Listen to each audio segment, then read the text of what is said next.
amplificada no me va a poder dar más del voltaje de alimentación, ¿sí? Ojo, estas son condiciones ideales y aparte estamos hablando de amplificador de voltaje, ¿sí? Pero puede haber un amplificador de potencia, puede haber un amplificador de corriente y hay trucos para obtener una mayor potencia con el mismo nivel de voltaje, ¿no? O sea, como por ejemplo los amplificadores de los automóviles no pueden disponer de más de 12 volts de corriente directa. Entonces, como algunos amplificadores de autos sacan hasta 200 watts de potencia fácil. Entonces, eso es debido a que aprovechan la corriente que puede generar el, el vehículo, el automotor, a través de su sistema eléctrico. Y de ahí pues se obtiene más potencia. Pero hablando específicamente del voltaje, si el amplificador se alimenta con más menos 15 volts, yo no voy a poder obtener una señal mayor a más menos 15 volts. Ya sea más 15 volts positivos en el semiciclo positivo o menos 15 volts en el semiciclo negativo. ¿Hay alguna duda de esto que estoy diciendo? ¿Ya lo habíamos visto? Me parece que sí lo vimos ayer, maestro. Ok. Entonces, a manera de repaso, es importante mencionar que eso es en condiciones ideales. Esto es en condiciones ideales. En la práctica no pasa esto, ¿sí? Debido a la disipación de potencia por los transistores de salida del amplificador, en esa disipación de potencia en calor, no se tiene esa eficiencia, ¿no? Sí les comenté de los superconductores, ¿no? Del día de ayer.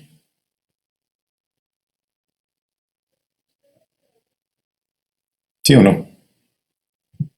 Creo que no, profe. Oh, bueno, resulta que los superconductores son circuitos electrónicos que se están desarrollando para que tengan este comportamiento ideal a la temperatura ambiente.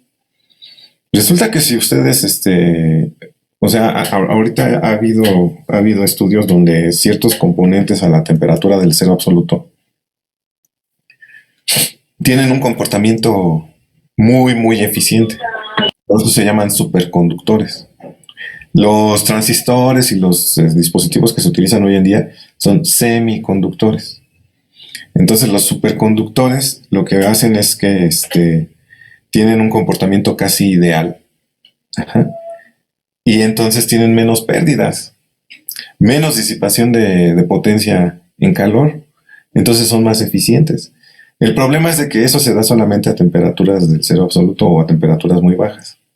Entonces están buscando que existan superconductores a temperatura ambiente.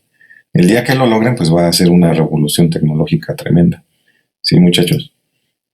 Va a ser una revolución tecnológica inimaginable, porque las baterías van a durar muchísimo, debido a que pues, los sistemas van a ser súper eficientes. Se va a escuchar mucho mejor la música con los sistemas. O sea, va a haber un cambio tremendo. Ahora vamos a hablar de rango dinámico. ¿Qué es el rango dinámico? Pregunto, ¿lo vimos ayer?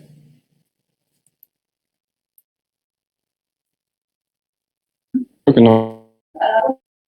Ok, entonces aquí ya abusen sus sentidos para que platiquemos sobre el rango dinámico. El rango dinámico quiero que lo entiendan como la distancia en decibeles entre el nivel de ruido y el nivel máximo de la señal.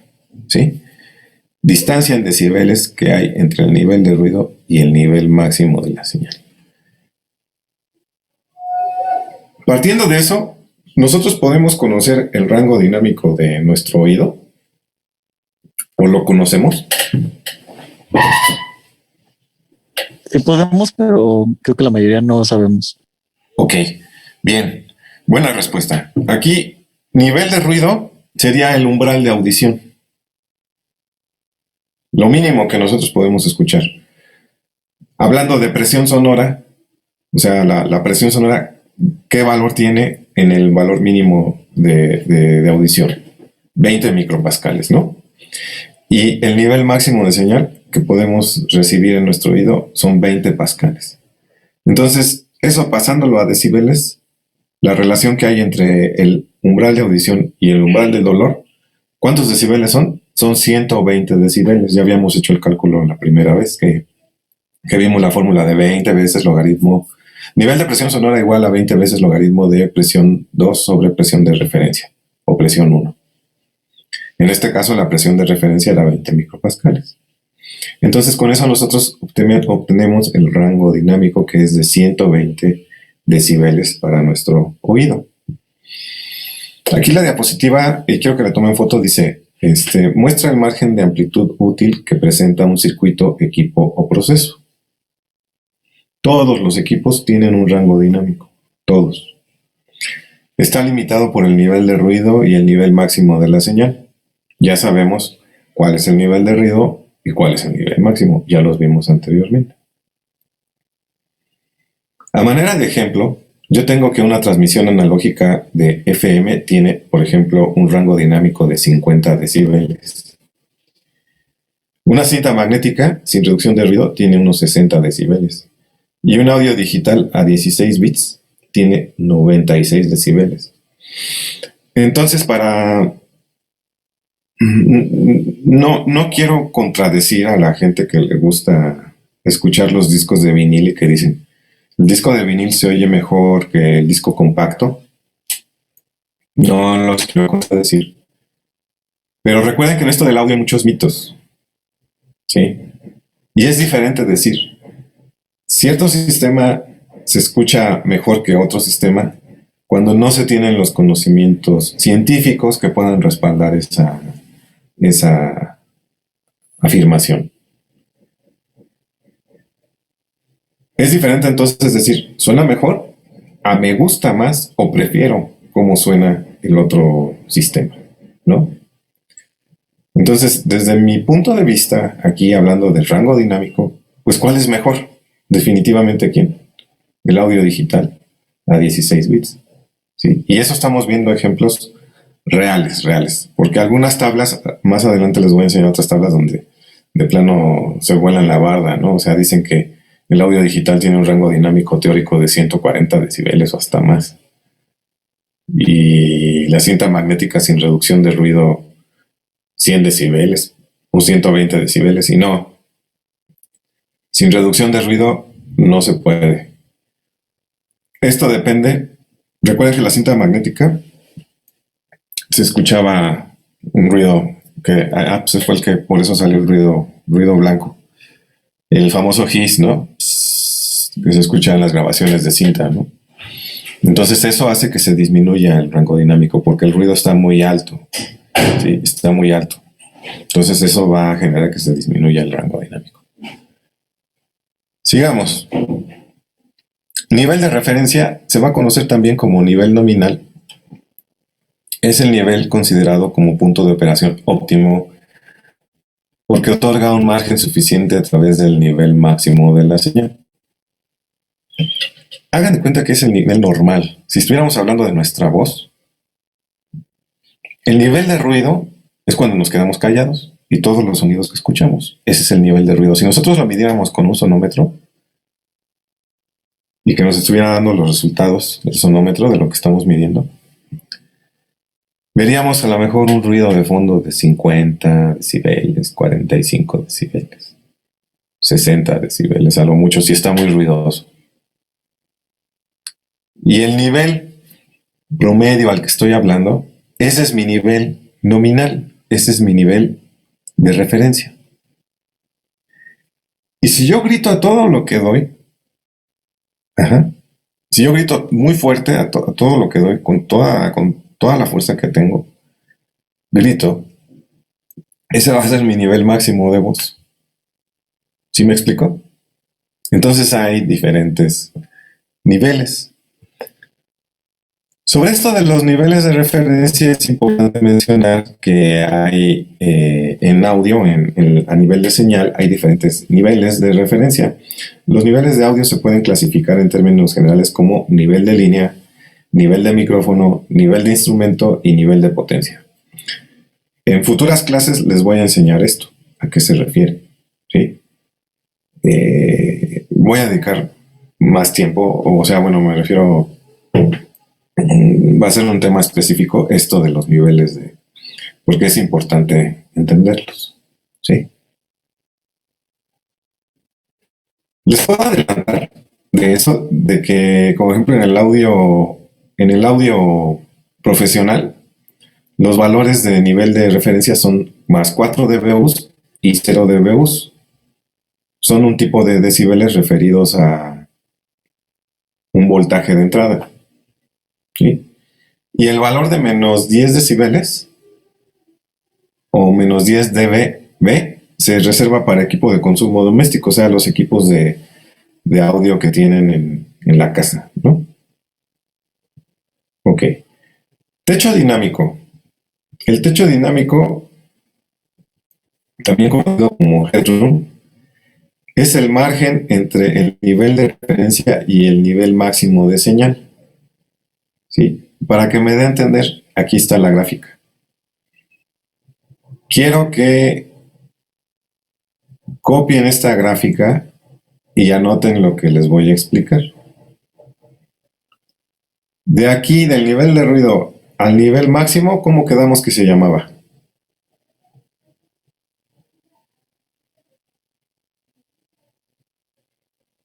¿Cómo que, perdón? Del nivel de ruido al nivel máximo, ¿cómo quedamos que se llamaba? ¿Cómo se llama eso? La distancia la distancia en decibeles del nivel de ruido al nivel máximo de señal. Eso lo empezamos a ver el día de hoy. Rango dinámico. Muy bien, rango dinámico. La distancia del nivel de ruido al nivel del nivel de referencia en decibeles se llama relación señal a ruido. Perdón, anótenlo, por favor. ¿Cómo dijo que se llamaba, profe? Relación señal a ruido. Señal a ruido. Distancia en decibeles entre el nivel de referencia y el nivel de ruido. Se llama relación señal a ruido.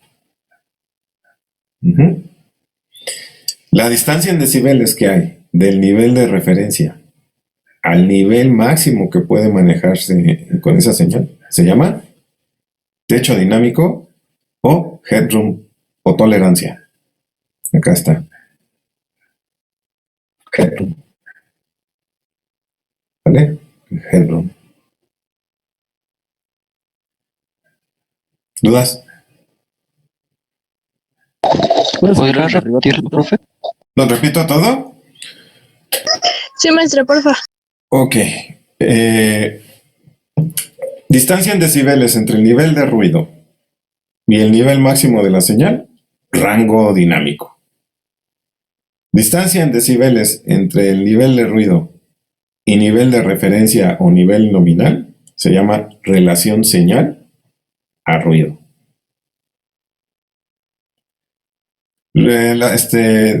Distancia en decibeles que hay entre el nivel de referencia y el nivel máximo de la señal se llama techo dinámico, tolerancia o headroom en inglés. Headroom. Vamos a tener una clase en inglés, chavos, yo creo que regresando de vacaciones, y ahí se van a estar riendo de mi pronunciación y de su pronunciación, así que vayan estudiando el inglés. Vamos a tener, no una clase, sino media clase vamos a tener en inglés. Nos la vamos a aventar así y la vamos a grabar y la vamos a subir al YouTube a ver qué pasa. Bueno, ¿dudas? No, profe. No, profe. Un profesor. Ok.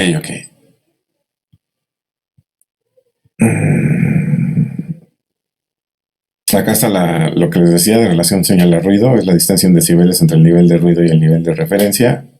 Techo dinámico, la distancia en decibeles entre el nivel de referencia y nivel máximo de la señal. Bueno, esta interferencia de cruce lo vamos a ver después cuando hablemos sobre las líneas balanceadas. Ahorita ya me voy a dejar de compartir la... Ah, no. Sí, voy a dejar de compartir la pantalla porque necesito asegurarme de que la comparta con todo y sonido. Ok, vamos a hablar sobre otro tema. Nos vamos a ir tendidos como bandidos y les voy a pedir a lo mejor que se reconecten unos 5 minutos más, ¿no? O 10 minutos más después de que se acabe ahorita el tiempo. Todavía tenemos 17 minutos de esta clase. Pues vamos a aprovecharlo. Vamos a ver si acabamos. Ok.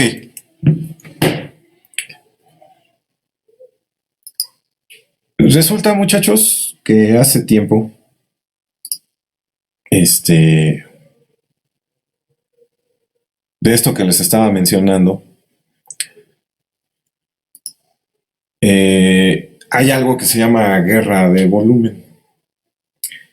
Y la guerra de volumen tiene que ver con una idea un tanto absurda, donde la guerra del volumen consiste en una batalla implícita donde el ganador es el que logra que su música suene aparentemente más fuerte. ¿Sí?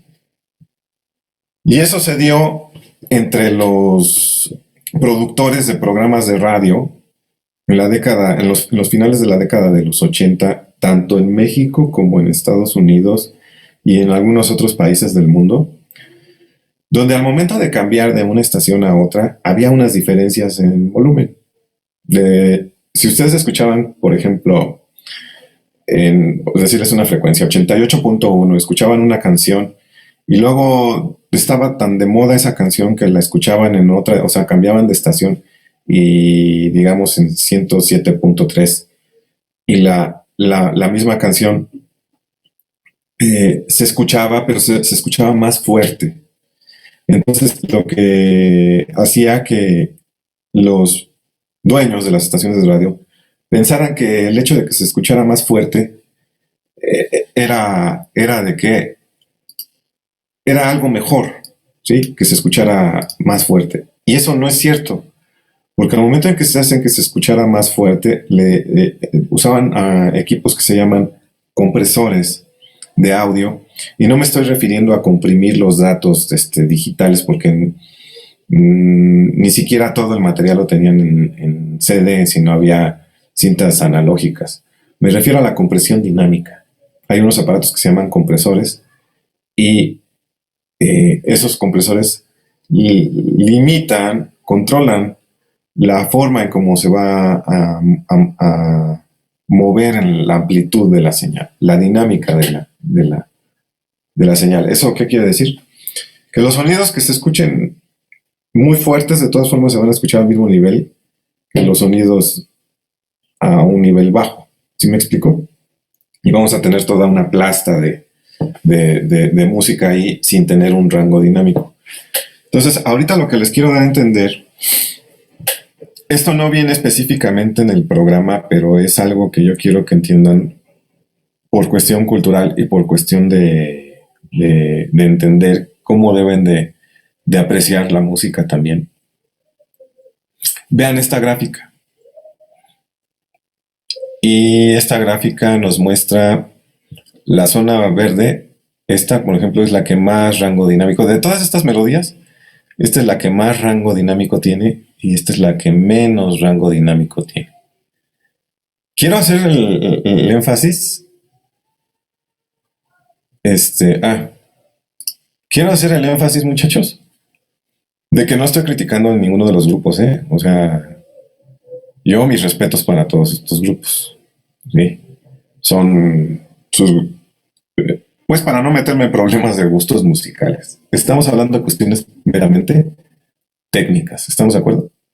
Entonces, en lo que refiere al rango dinámico, estos grupos, como por ejemplo Michael Jackson, que todo el mundo lo conoce, con la canción de Thriller, pues tiene, grabada en 1982, tiene un buen rango dinámico su melodía. AC/DC con la de Black in Black, ¿no? Este grupo me cuesta trabajo pronunciarlo, Esta melodía tiene un muy buen rango dinámico. Los Beatles con el Sgt. Pepper's Lonely Hearts Club Band y Nirvana y Metallica con este álbum, con esta canción de Black Album. No, todos estos que están en verde tienen buen rango dinámico. De ahí empezaron a haber modificaciones en los rangos dinámicos y sobre todo dense cuenta que a partir de 1990 hasta el 2009 hubo, y aquí son puros ejemplos nada más, hubo una disminución tremenda en el rango dinámico. Una de las melodías que menos rango dinámico tiene es la de Metallica, ¿no? O sea, esto hablando en la de Death Magnetic de Metallica. Esto hablando en cuestiones, les digo, de rango dinámico. No se enojen, a mí me gusta Metallica. De hecho, para esta clase, transferí algunos tracks, algunas pistas de unos discos compactos originales que tengo. Y uno de ellos es el de Death Magnetic de Metallica. Sí, ahorita lo vamos a ver. Vamos a analizar esa cuestión del rango dinámico. ¿Sí? En especial, transferí el track número 5, el de All Nightmare Long.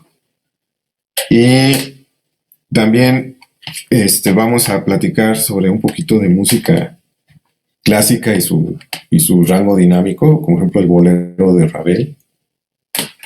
Y también la obertura 1812 de Tchaikovsky. Aquí la muestro en 2 discos con 2 ediciones, con la intención de que analicemos cuáles son los errores de alguna de estas grabaciones.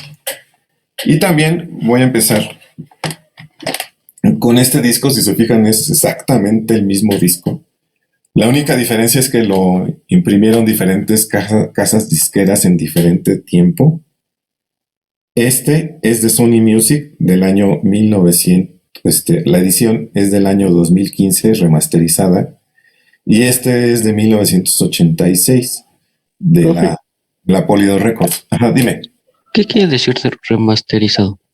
Remasterizado, que del máster original le puedes quitar un poquito de ruido, puedes incluso hacer hasta otra mezcla, ¿sí? Y que se escuchen más algunos instrumentos, que se escuche con un poquito de más potencia. O sea, es de la grabación original volver a hacer en algunos casos es que varía el proceso de remasterizado. Para algunos, el proceso de remasterizado se puede dar desde que tan solo volviendo a grabar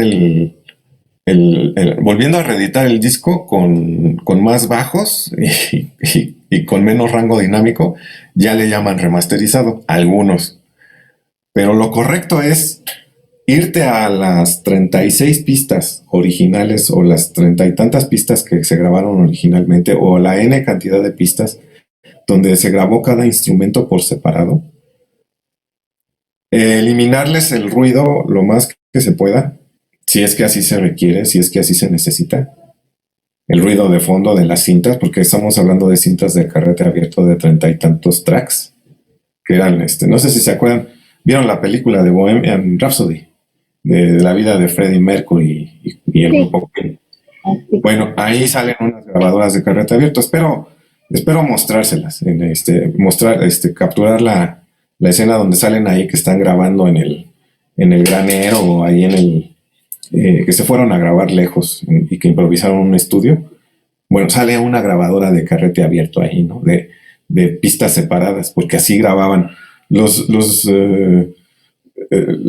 extranjeros, principalmente los ingleses, y los estadounidenses, siempre grabaron sus pistas separadas. O sea, hagan de cuenta que en una pista grababan el bajo, en otra pista grababan la voz, en otra pista, etcétera, etcétera. De hecho, voy a buscar, porque por ahí tenía unas pistas así separadas y se las voy a mostrar posiblemente para el tercer periodo de evaluación o para finales del segundo. Espero encontrarlas, a ver si no me las borraron. Lo que pasa es que las tenía en la computadora de la escuela y y pues con lo de la pandemia pues ya no pude, o sea, como no nos avisaron, pues no pude sacar la información. Pero desde esas 36 pistas, volver a hacer la mezcla, a que se escuchen bien los instrumentos, a darles ciertos efectos, que se escuche bonito, ¿sí? Y volver a reeditar el disco. Todo ese proceso se le llama remasterización. ¿Sí me di a entender, compañero? Sí, profe, gracias. Sí, entonces, regresando a esto que estamos viendo del rango dinámico, no siempre son buenas las remasterizaciones y este ejemplo que les voy a mostrar es palpable de eso. Aquí ahorita ustedes a lo mejor hasta ni se dan cuenta del cambio que hay entre una grabación de 1986 y una remasterización del 2015. Pero estamos hablando por ejemplo, del ejemplo o de ejemplificar lo que es el rango dinámico y la guerra del volumen, donde se va disminuyendo el rango dinámico. Déjenme ver qué hay aquí en el chat. Que les gustan algunos álbums de los que mostré. Bien. Ahorita no, profe. Ahorita no. Dime. Yo había visto que estuvieron en un video en YouTube. Espérame tantito. Ok. Perdón. Yo había visto que en YouTube subieron un video, la canción de, ¿cómo se? Remasterizada, algo así, de una canción de Amanda Miguel y se escucha prácticamente igual, pero me gusta más la original. Ajá, ¿por qué te gusta más la original? No sé, siento que tiene más sonido, por así decirlo, o tiene más tono, melodías y esas cosas. Ajá. Pero, o sea, se escucha casi prácticamente igual, pero no es lo mismo. Sí, qué bueno que haces la intervención, compañera. La remasterización, desgraciadamente, el concepto se ha echado a perder precisamente por cuestiones de mercadotecnia, porque dicen, es una versión remasterizada y pues pensamos, pues tiene que sonar mejor, y no siempre es así. No siempre es así. Y lo peor es de que tenemos la mejor tecnología en estos días para poder hacer unos trabajos excelentes de remasterización y no lo hacen, no lo hacen así. Bueno, voy a pedirle, voy a terminar la sesión. Quiero que se reconecten, por favor, ahorita que de inmediato, para que ya empecemos a escuchar la música, ¿ok? Mismo link, ¿verdad, profe? Mismo link, sí.